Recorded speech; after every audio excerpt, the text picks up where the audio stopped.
ran from the Empire, you ran from your family. Lies! So what's the truth?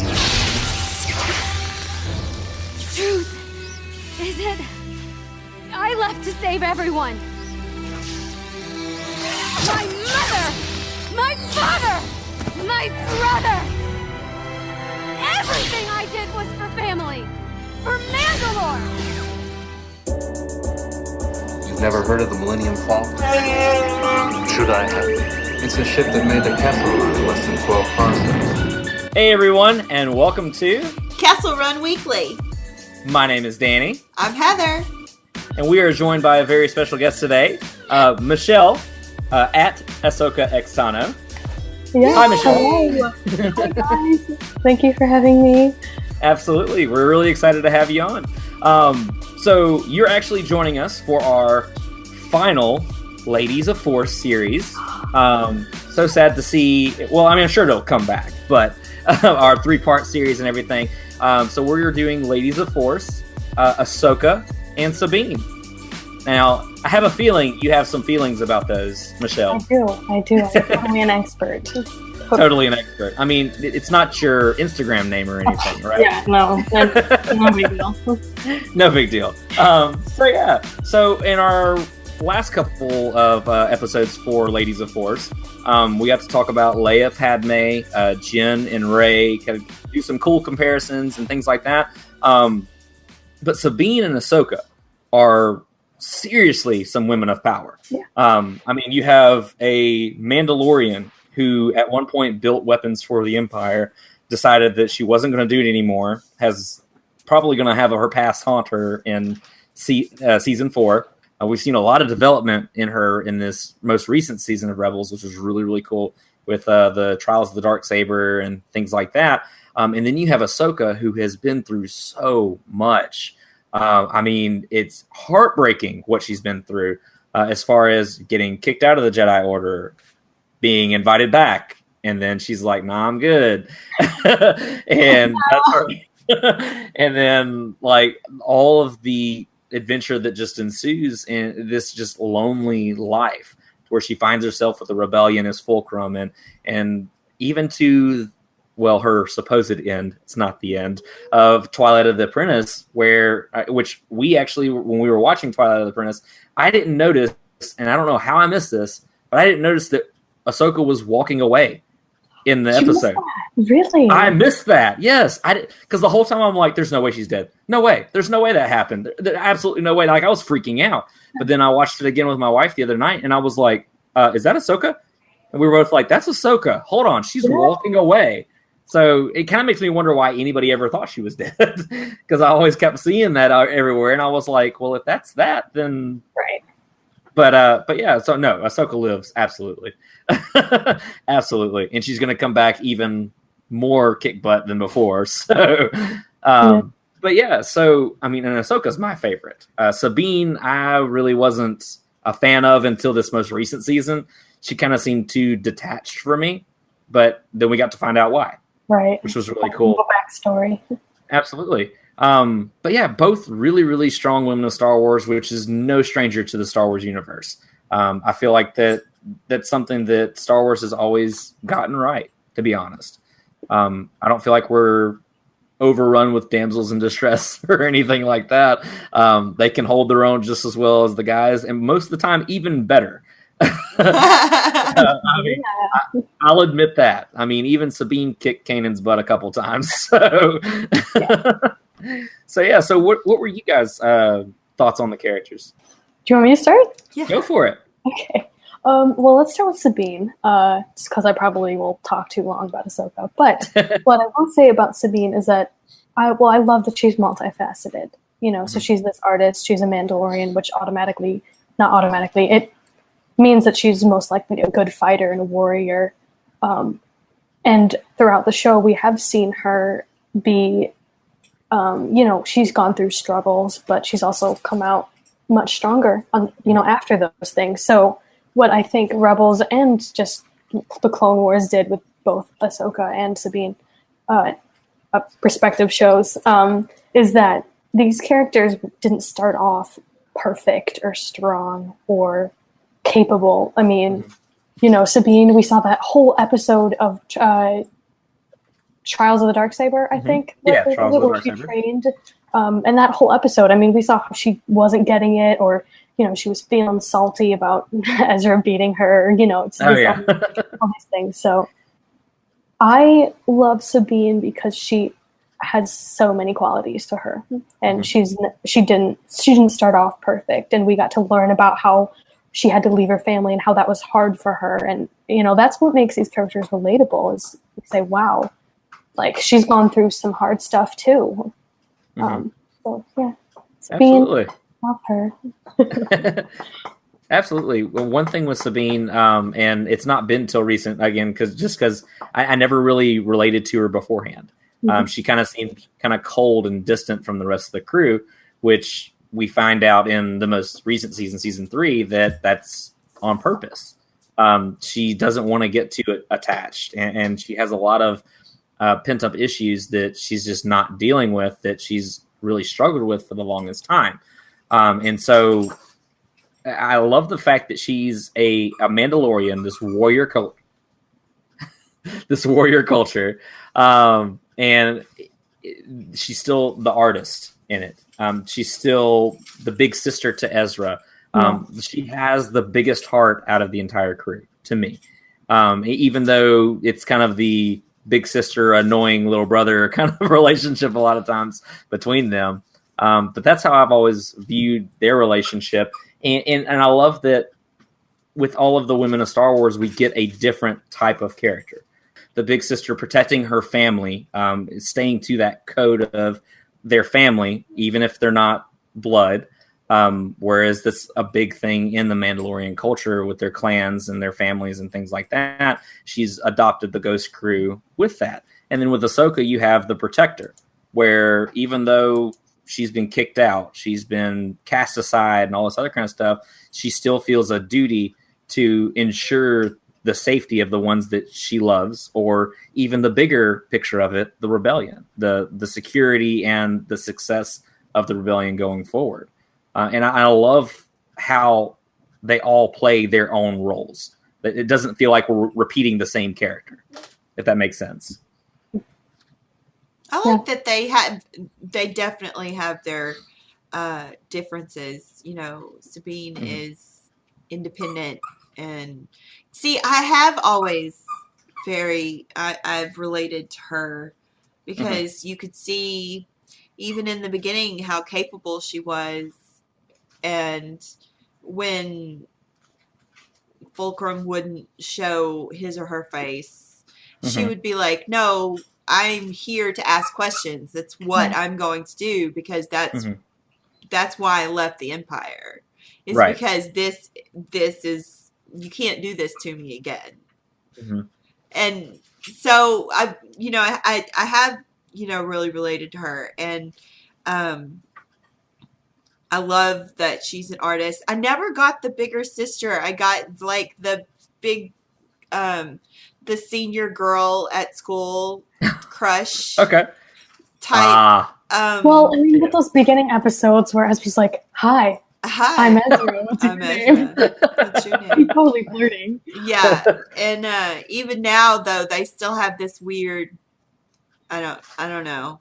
I think he's gotten over his school crush with her. I think so too.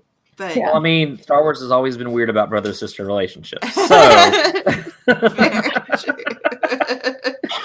gotta throw that out there. But anyway, and with Sabine and Ahsoka, I feel like these are two really good characters to kind of even look at as similarities, because they're both very protective. They're both very strong, and they were forged by not necessarily the life they chose, but the situations that they've been a part of. As far as everything that Sabine's been through, where she thought that the Empire was right and the Empire was good, and she learned that it was not, and that they were looking to use her stuff for evil, and it wasn't what she thought it was, and so she was like, "Bump this, I'm out." I'm laughing like, bump this, I'm out. Oh. I love that. But in all honesty, like she's just like, forget it. Like as soon as she realized what they were, and then the same thing with Ahsoka. I kind of feel like she had the same revelation with the Jedi, where she made that decision as far as where they kicked her out, and she's just like, I've done nothing wrong. I've never done anything wrong to betray the Jedi, but all of a sudden it takes one person's word or one shred of this misplaced evidence, and you're willing to kick me out. Like, I think she saw before anybody that the Jedi Order didn't work. Yeah. Yes. And that kind of foresight, I think, to her speaks a lot to her character. And even with that, I felt like it almost gave her a sense of duty that even like in the Ahsoka novel, where she tries to distance herself from everything, not spoiling anything, because I know Heather hasn't read it, but not spoiling anything, but she tries to distance herself after Order 66, and she doesn't try to be a part of anything because she's trying to keep the one she loves and the people around her out of danger, playing that role of protector again. And as far as that goes, I mean, I love her character for that. And both of them, because they're forged by these situations that otherwise other normal people under normal circumstances would just been like, well, 'tis my life. Just gonna be this way. And they're like, no, this isn't happening. I'm not taking this. I'm not going to stand for this. And she's more trying to think of the way to say it, but they're both more outspoken, ready to challenge things that need to be challenged. They pick up the ball and they take it with them.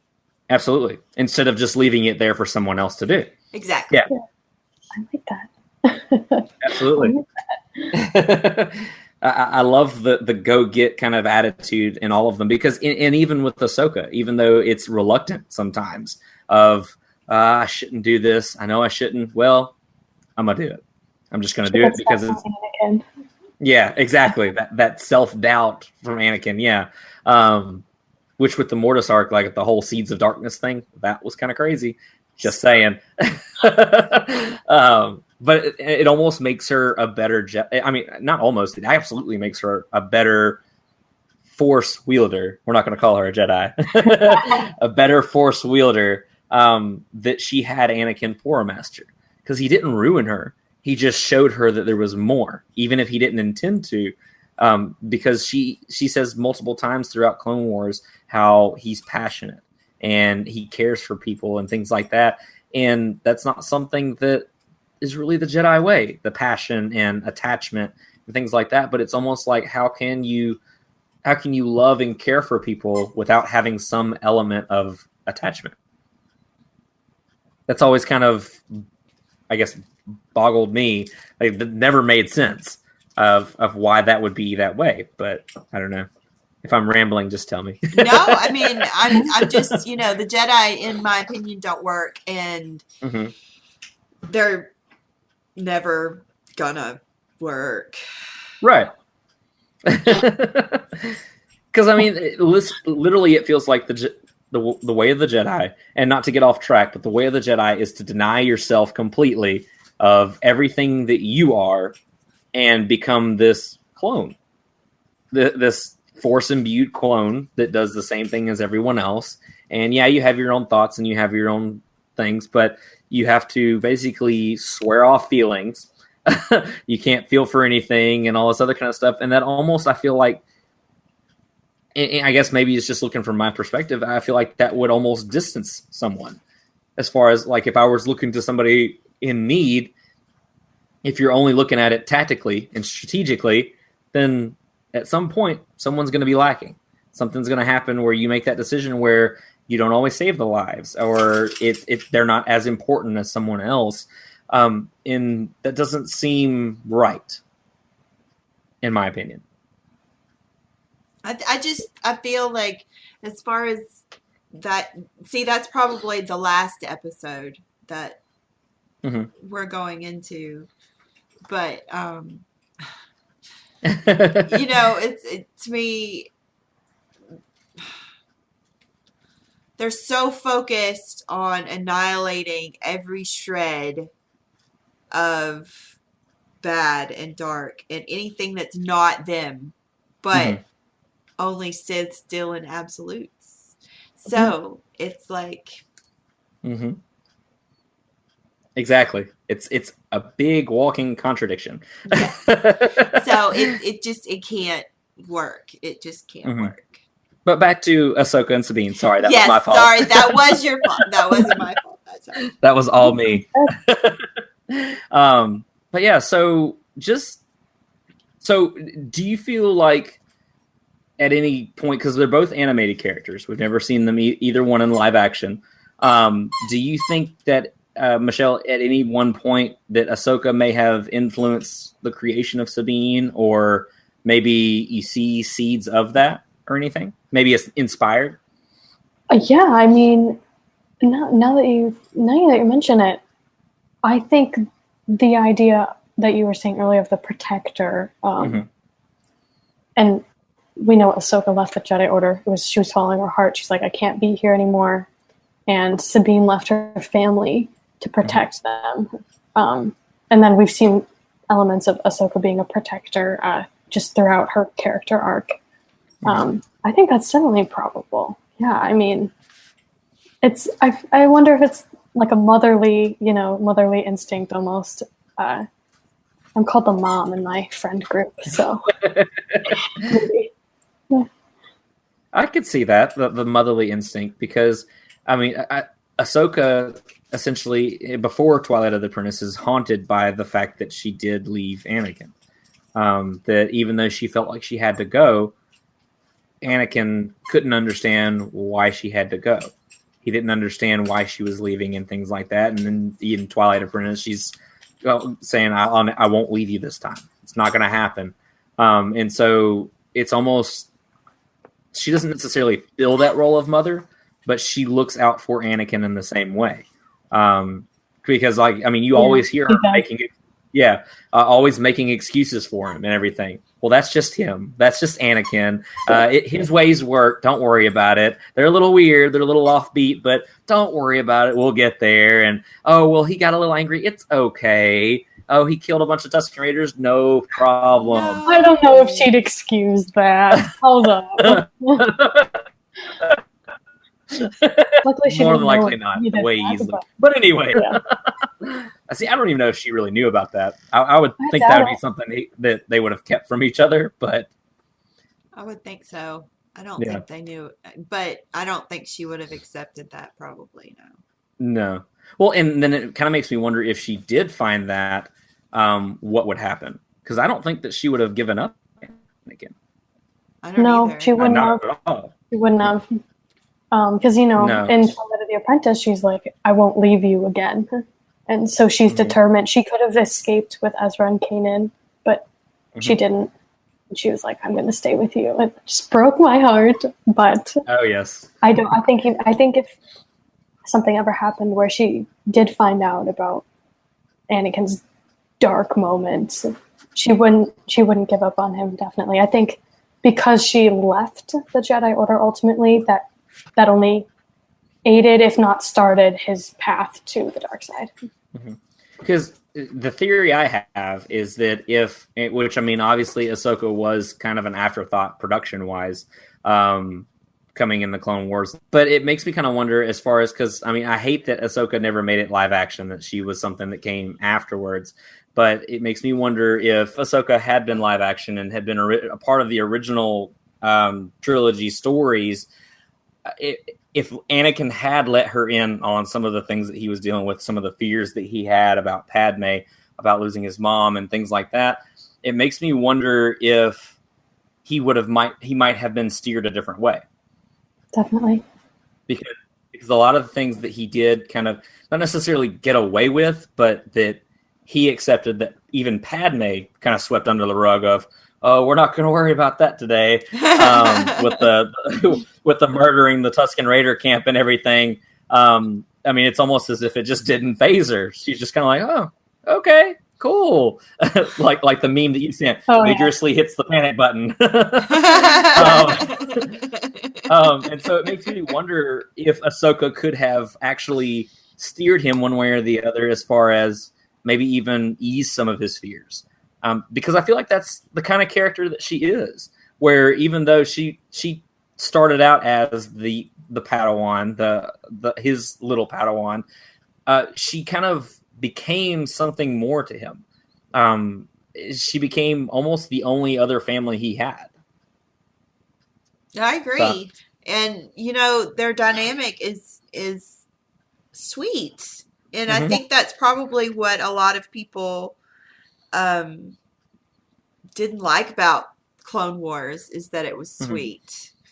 I because loved it. I did too. Yeah. But people, they think of Star Wars, and they don't think that it could be something that can appeal to more than just one type of person. I mean, yeah, I can see that in some respects. Our prequel trilogy haters and things like that. It's like, I saw a meme the other day where somebody said the only way to truly love Star Wars is to hate everything about it and everything that it stands for.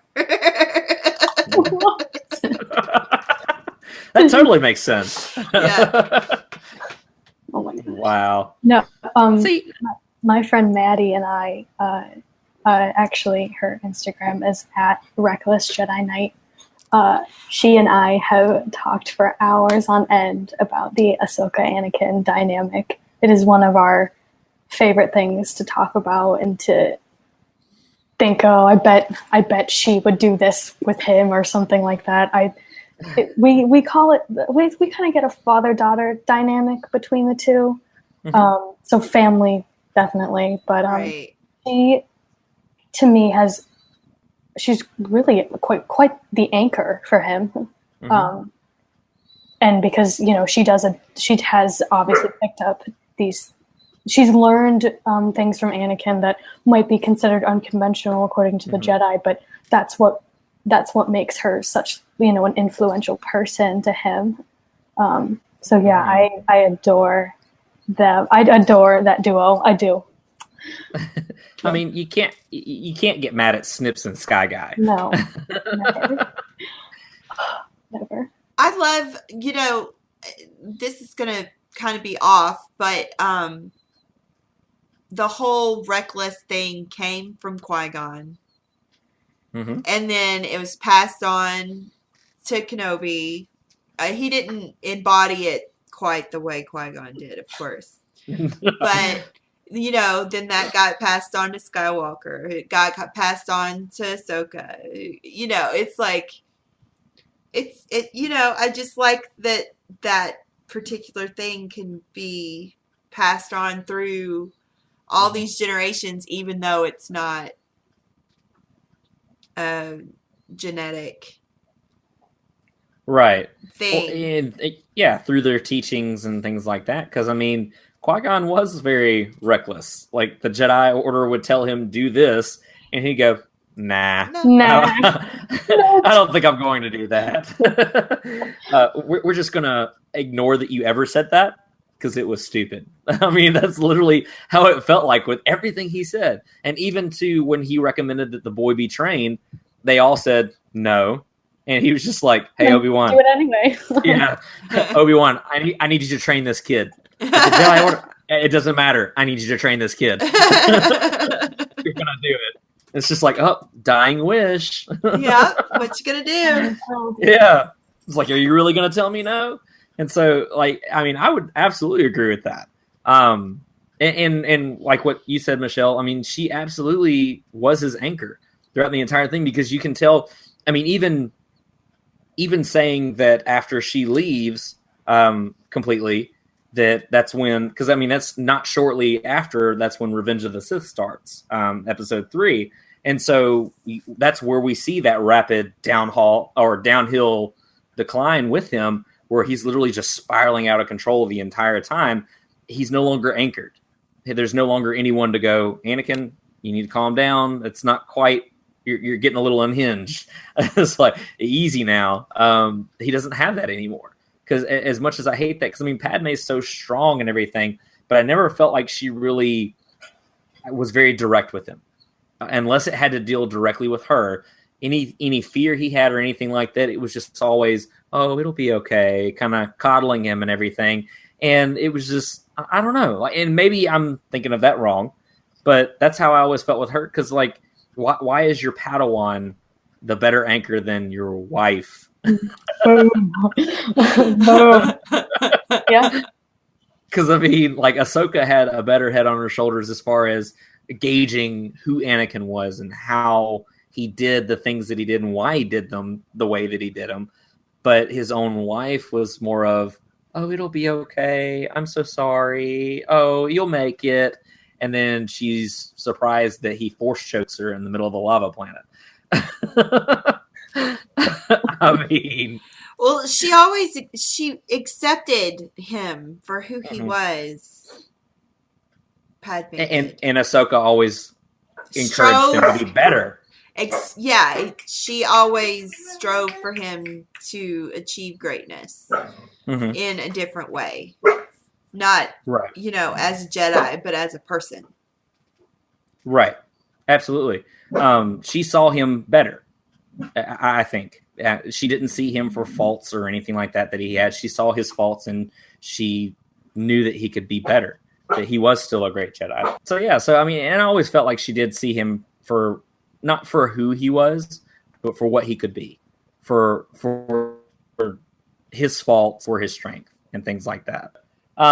Did you guys want to talk more about Sabine? Was there anything else you wanted to add into that?